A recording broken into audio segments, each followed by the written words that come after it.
I am currently in burnout.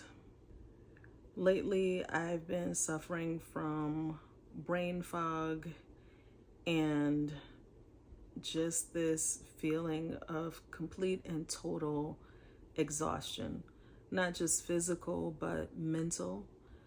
And I thought I would share with you all what I'm doing to get through this period, and hopefully that might help someone. I've had a few major life things happen, as we all have, and I didn't realize how much it was affecting me.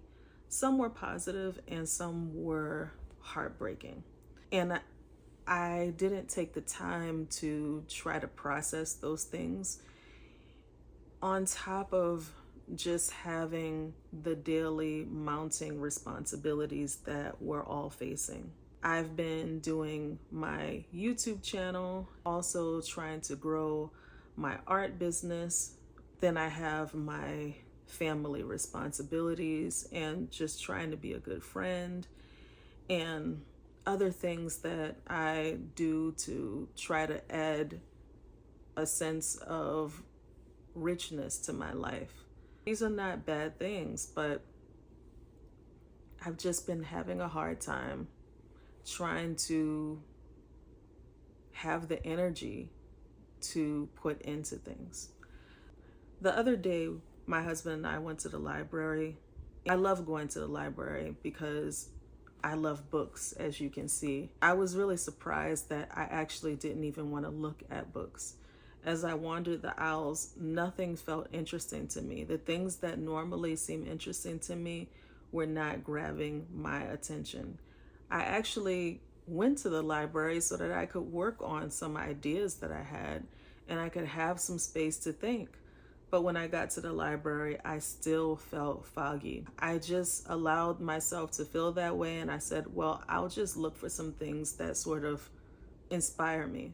So I just kind of looked randomly at some books, and I came across some books on dance and on photography. And the photography happened to be about people dancing. So I guess that was my brain's way of telling me, you need to be more creative and not have it be about what you're going to show people, or maybe even about your typical art stuff.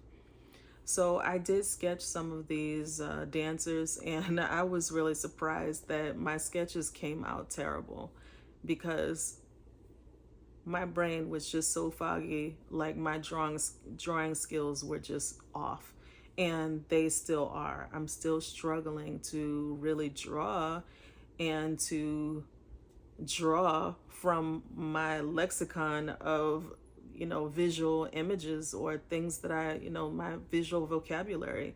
It's just not there. I've been trying to do things that allow me to be creative, but without the pressure. I had some friends over the other night and we did karaoke, and that was awesome because I was able to express in a way that I like to. No pressure. I love to sing. Also love music. I've been doing some drawing, and I think that allows me to use the analytical side of my brain, but there's still not a lot of pressure. I feel like drawing is very cerebral. So I'm still using that part of my brain, and I'm also being creative. And I think in an environment where it's not high stakes, I'm not drawing for an agency or anything, I'm just drawing for myself, that's fine, and it is helping. And I've just been trying to get out of the house more, like get outside.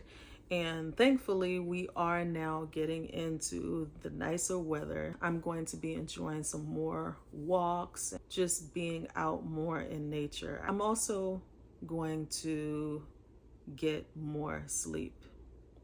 My sleep has really been suffering, and I think this is the primary reason why I am in burnout.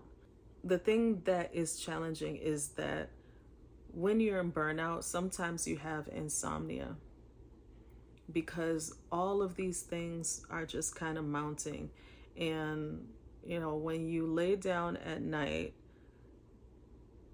all of the stuff that you did during the day, or all of, the list of things that you have to do, it just kind of comes in as you're trying to go to sleep.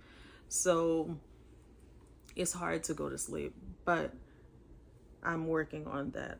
What I'm doing for burnout is, number one, I am just trying to do some things that are fun and relaxing.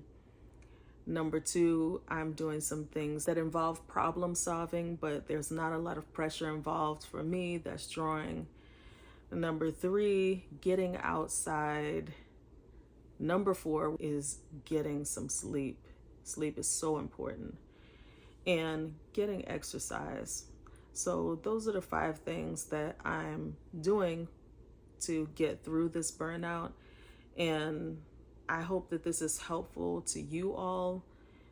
Everyone is going through something, and so we need to take some time to process these things and allow our brains to recalibrate, rejuvenate.